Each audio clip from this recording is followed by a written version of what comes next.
আসসালামু আলাইকুম সুপ্রিয় কৃষিপ্রেমী ভাই ও বন্ধুরা, আজকে আপনাদের মাঝে আরেকটি নতুন ভিডিও নিয়ে হাজির হলাম। তো বন্ধুরা, আপনাদের মাঝে আজকে শেয়ার করব আপনারা কিভাবে লাউয়ের বীজ থেকে চারা তৈরি করবেন খুবই অল্প সময়ের মধ্যে। তো বন্ধুরা, আপনারা আমার হাতে দেখতে পাচ্ছেন একটি লাউয়ের বীজের প্যাকেট। এটি হচ্ছে F1 হাইব্রিড লাউ। লাউয়ের জাতটির নাম হচ্ছে আপনার অপূর্ব। আসলে এই জাতটি অনেক সুন্দর, ভালো ফলন হয়ে থাকে। তো বন্ধুরা, আপনারা প্রথমে লাউয়ের বীজের প্যাকেটটি কেটে নেবেন এবং তারপরে আপনারা বীজগুলো বের করে বীজগুলো 1 থেকে 1.5 ঘন্টা রোদ্রে শুকিয়ে নেবেন।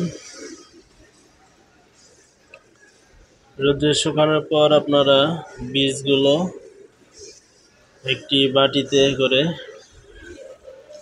হালকা পেঁয়াজের খোসা আর অল্প করে চা পাতি দিবেন, দিয়ে মিক্স করে 12 ঘন্টা ভিজিয়ে রাখবেন। বন্ধুরা, দেখছেন আমি রাত্রে ভিজিয়েছিলাম, আসলে ভিজানোর ভিডিওটা করা হয় নাই। আপনারা জানেন আমি একটা চাকরি করি, তো সেই সুবাদে বীজগুলো ভিজিয়েছিলাম, সে সময় ভিডিও করা হয় নাই। তো ভিজানোর 12 ঘন্টা পর আপনাদের মাঝে দেখাচ্ছি।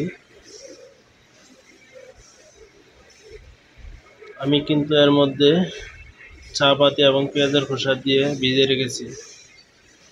চা পাতি এবং পেঁয়াজের খোসা দিয়ে ভিজানোর কারণ হলো বীজে যদি কোনো ছত্রাক থাকে সেগুলো নষ্ট হয়ে যাবে এবং চারাগুলো অনেক পুষ্ট হবে। আপনারা বীজগুলো উঠিয়ে একটা একটা করে গুছিয়ে সুন্দর করে রেখে